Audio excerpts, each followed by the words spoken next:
want you to imagine that you are in hospital and that you're dying. You know that you're dying. It's a sad fact of our lives that at some point we will end up in this position. We will end up knowing that our lives are coming to an end. I should say that this is obviously a very emotive topic, and if you find it very difficult, then please do pause the video at any time and take a break. But let's say that you're in hospital and you are coming to the end of your life. It's not a gentle end for you, though, I'm afraid to say. You are in immense pain. What do you want to do? Do you want to continue your life as it is, in a lot of pain, holding on to the last weeks or possibly months? Or do you want to end it early? Do you want it over? Well, if you want the second option, then you are choosing something called euthanasia. Euthanasia is going to be the topic that we're going to consider now. So, what is euthanasia? Well, let's start with the definition. Literally, the word euthanasia means a good death. But what we mean by euthanasia is the ending of a life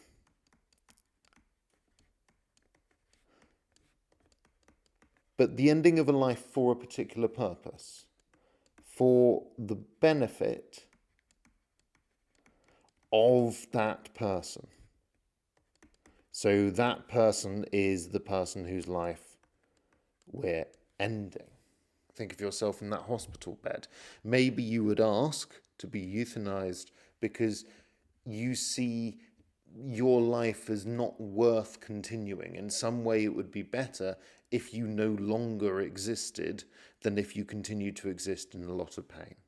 But the question is it right for you to request euthanasia or for the doctor to perform euthanasia? Or is it wrong? Is it equivalent to some sort of murder? Before we get to the question of euthanasia, though, and it is a very, very, very big question, I want to start with a slightly different thing. I want to start with a few more definitions. First of all, the difference between voluntary and non-voluntary euthanasia. So, voluntary euthanasia is a little like the situation we've just considered. It is the person's choice, the person who is in the bed. It's their choice to end their own life or to have somebody end it. Non-voluntary euthanasia sounds a little bit different, and it is. It is without consent. Now, what we mean by that is that the person may not be able to consent. Maybe they're in a vegetative state, they're in some sort of coma, and they can't ask for it. This is very, very, very, very different to, and I'm just going to write this in red, it's very, very, very different to involuntary euthanasia.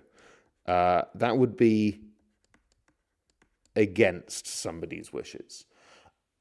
It is without consent. It is not against the wishes of the person. Okay, great. Well, let's turn to this then.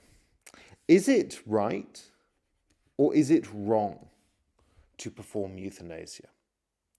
There are two kinds of broad approaches to this question. One is the sanctity of life approach. So the sanctity of life approach says that life is fundamentally valuable in itself.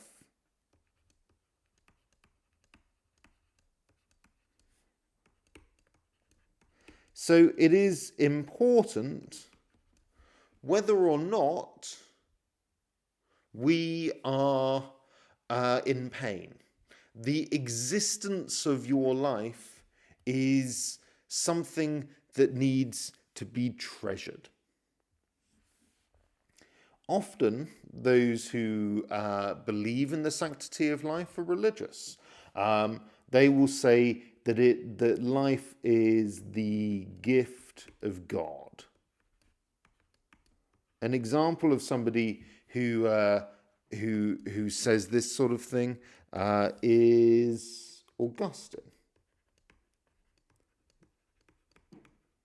who was a very, very early church father.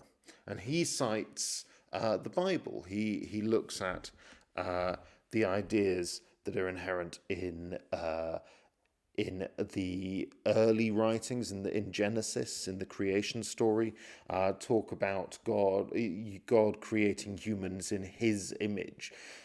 So destroying something that is in God's image would in some way be sacrilegious, would be against God's wishes. So that's the first view, that sanctity of life is everything. The alternative view is quality of life. So quality of life says that life in itself is not valuable, but rather the amount of pleasure often is the thing that really matters. How good is that life?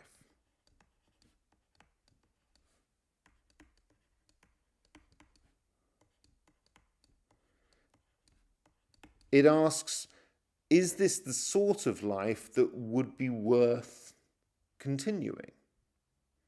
An example of people who support this kind of view would be utilitarians.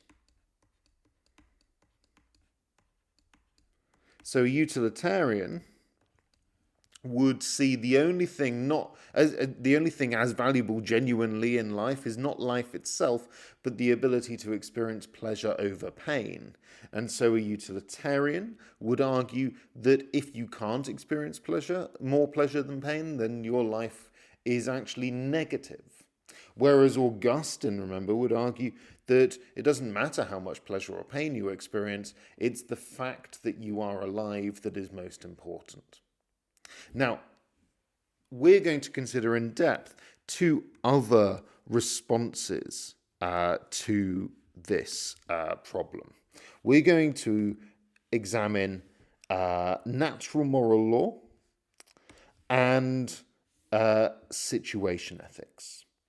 So, both of these are theological in their outlook. That is, they are religious. They are specifically Christian in their point of view.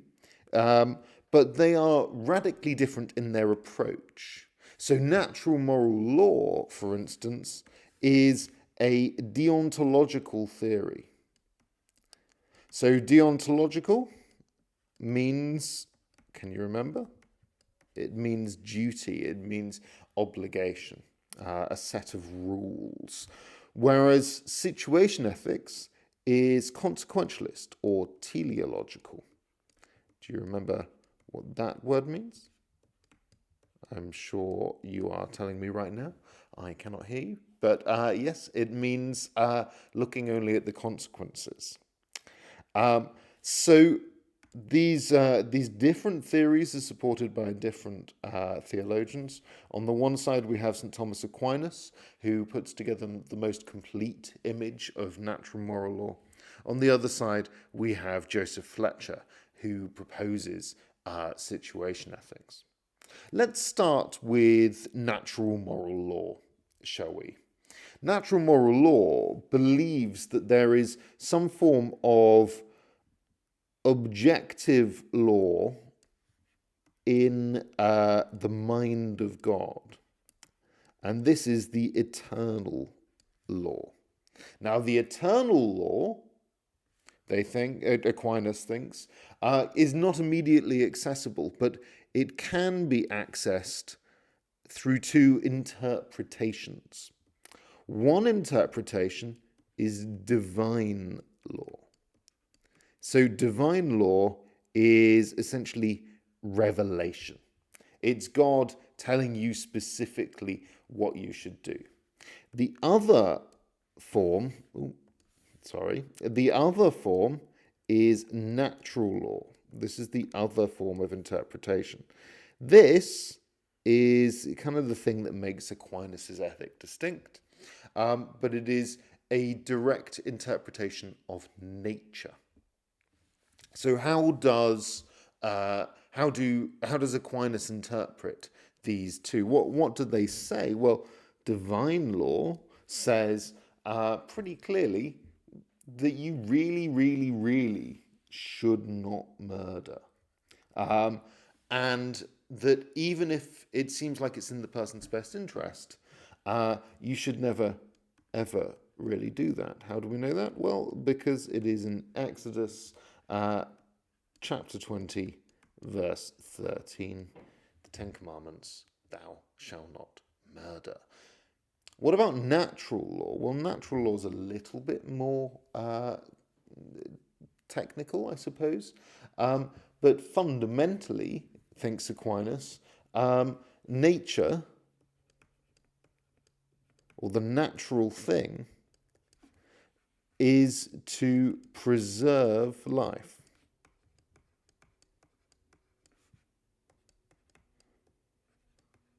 And so he thinks that we really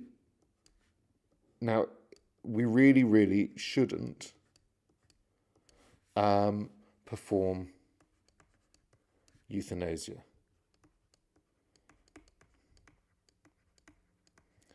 For both divine and natural law reasons.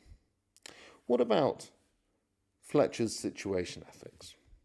Well, Fletcher believes that the thing we should value above everything else is a particular kind of love called agape love. So agape love is essentially it used to be translated as charity. You might think of it as selfless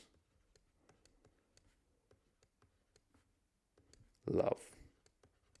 So it's contrasted with other kinds of love like eros, which is the kind of sexual love. Agape is about loving everybody. It's the kind of love that God is meant to give us. And what we want to do, he thinks, is promote this as much as we possibly can. And this is what makes it a consequentialist theory. Essentially, the more the better. The more agape, the better. So this means, though, that there are no absolutes. There is no kind of thing that we ought to follow, no set of rules, because rules can get in the way of promoting the most amount of agape. So we might reject rules, what Fletcher called legalism, like don't kill. This rule here. Instead, he thinks we ought to simply do the most loving thing, which he thinks is to value dignity. So, under certain circumstances, I think Fletcher would say yes to euthanasia because he values the quality of life instead of the sanctity of life. And that is our introduction to euthanasia.